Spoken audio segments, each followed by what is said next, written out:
ഈശോയിൽ നിന്ന് നമ്മെ പിന്തിരിപ്പിക്കുന്ന ഘടകങ്ങൾ എന്തൊക്കെയാണ് ഒന്ന് ചിന്തിച്ചിട്ടുണ്ടോ? ചിലപ്പോഴൊക്കെ നമ്മളെ ഈശോയിലേക്ക് അടുപ്പിക്കാൻ നമ്മുടെ മനസ്സിൽ ഒരുപാട് ആഗ്രഹങ്ങളൊക്കെ ഉണ്ടാകാം. പക്ഷേ ഈശോയിൽ നിന്ന് നമ്മളെ പിന്തിരിപ്പിക്കുന്ന ഘടകങ്ങൾ ഒരുപാടായിരിക്കും. നാളെ മുതൽ നന്നായിട്ട് പള്ളിയിൽ പോകണം, നാളെ മുതൽ പ്രാർത്ഥിക്കാനായിട്ട് ആരംഭിക്കണം എന്നൊക്കെ മനസ്സിൽ ഒരുപാട് ആഗ്രഹം ഉണ്ടാകാം. പഴയ പ്രാർത്ഥനാ ചൈതന്യത്തിലേക്ക്, ആത്മീയതയിലേക്ക് കടന്നു വരണം എന്നൊക്കെ ആഗ്രഹിക്കുന്നവർ ഒരുപാട് പേരില്ലേ? എന്തായിരിക്കും ഈശോയിൽ നിന്ന് തന്നെ അകറ്റുന്ന കാര്യങ്ങളെന്ന് ചിന്തിച്ച് നോക്കിയേ. ചിലപ്പോൾ മടിയായിരിക്കാം, കുറച്ചുകൂടി നേരം ഉറങ്ങാനുള്ളൊരു ടെൻഡൻസി. ചിലപ്പോൾ ചില കൂട്ടുകെട്ടുകളായിരിക്കാം. ഈ കൂട്ടുകാരൊക്കെ പറയും, എല്ലാ ദിവസവും പള്ളിയിൽ പോകുന്ന ഒരാളെ, നമ്മളൊക്കെ കളിയാക്കുന്ന ചില മേഖലകളൊക്കെ കടന്നു വരുമ്പോൾ നമ്മൾ ഈശോയിൽ നിന്നൊക്കെ പതുക്കെ പിന്തിരിക്കും. ആത്മീയതയിലേക്ക് കടന്നു വരും തോറും നമ്മെ അതിൽ നിന്ന് പിന്തിരിപ്പിക്കുന്ന ഘടകങ്ങൾ എന്താണെന്ന് ചിന്തിച്ചാൽ നമ്മുടെ ആത്മീയ ജീവിതത്തിന് കുറച്ചുകൂടി ഒരു ഉണർവുണ്ടാവും. സ്നേഹമുള്ളവരെ നോക്കിയേ, ഈശോയിലേക്ക് കൂടുതൽ അടുക്കാനായിട്ട് നമുക്കൊന്ന് പരിശ്രമിച്ചൂടെ? നമ്മുടെ ജീവിതത്തിലെ കുറവുകളും പോരായ്മകളും ഒക്കെ മനസ്സിലാക്കിക്കൊണ്ട് കുറേയും കൂടിയും കൂടുതൽ അടുക്കാനായിട്ടൊന്ന് പരിശ്രമിക്കാം.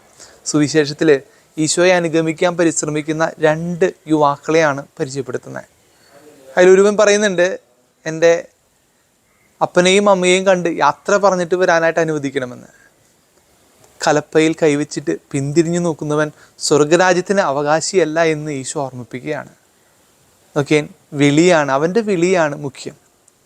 ആ വിളിയോട് 100% വിശ്വസ്തത പുലർത്താൻ സാധിക്കുമ്പോഴാണ് നമ്മുടെ ആത്മീയ ജീവിതത്തിൻ്റെ ഒരു വലിയ അനുഗ്രഹം നമ്മുടെ ജീവിതത്തിൽ ഉണ്ടാവുള്ളൂ. നമുക്കൊന്ന് ആത്മാർത്ഥമായിട്ടൊന്ന് പരിശ്രമിക്കാം. ഈശോയെ പിഞ്ചെല്ലാനായിട്ട്, ഈശോയിൽ നിന്ന് അകറ്റുന്നതൊക്കെ മാറ്റി വെച്ചുകൊണ്ട് ഈശോയെ പൂർണ്ണമായിട്ട് പിഞ്ചെന്ന് ഈശോയെ സ്വന്തമാക്കാനായിട്ടൊന്ന് പരിശ്രമിക്കാം. ഈശോ നമ്മളെ എല്ലാവരെയും വിളിക്കുന്നുണ്ട്. ഈശോയോട് ചേർന്നിരിക്കാൻ, ഈശോയുടെ കൂടെ ആയിരിക്കാനൊക്കെ ആയിട്ട് ഈശോ ആഗ്രഹിക്കുന്നുണ്ട്. പക്ഷേ നമ്മുടെ ജീവിതത്തിലെ ചില പോരായ്മകളും ചില സാന്നിധ്യവും ചില ബന്ധങ്ങളൊക്കെ ഈശോയിൽ നിന്നൊക്കെ നമ്മളെ അകറ്റുന്നുണ്ട്. നമ്മളെ ഈശോയിൽ നിന്ന് അകറ്റുന്ന കാര്യങ്ങളൊക്കെ മാറ്റി വെച്ചുകൊണ്ട് ഈശോയോട് ചേർന്നിരിക്കാനായിട്ട് നമുക്കൊന്ന് പരിശ്രമിക്കാം. ദൈവം സമൃദ്ധമായി അനുഗ്രഹിക്കട്ടെ.